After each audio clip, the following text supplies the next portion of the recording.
question is a mountain railway AB is of length 864 meters and rises at an angle of 12 degrees to the horizontal.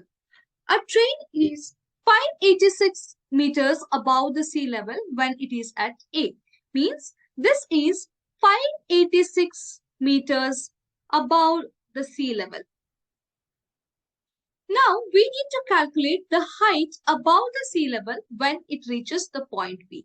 So let this be the point C. First of all, we need to find out the length of CB. Here we can use the trigonometric ratio sine. Sine of A is equal to the opposite side by hypotenuse, that is BC by AB. Here the angle A is given to be 12 degrees and let the height BC be some h. On substituting these values, we get sine of 12 degrees is equal to h by AB, that is 864.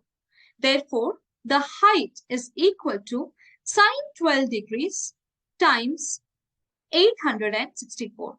With the help of the calculator, we find out the value of h. On substituting, we get the value of h to be 179.63 meters. It can be rounded up to 180 meters. So, the value of h is 180 meters.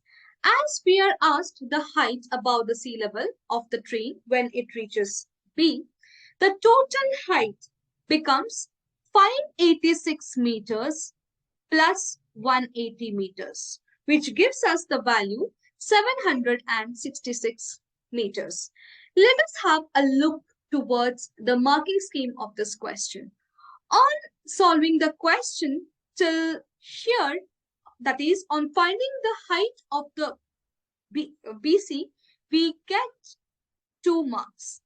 And on adding the height of the sea level, this fetches us 1 mark. So the total marks this question carries is 3. Therefore, our final answer is 766 meters. Hope the solution was understandable. Thank you.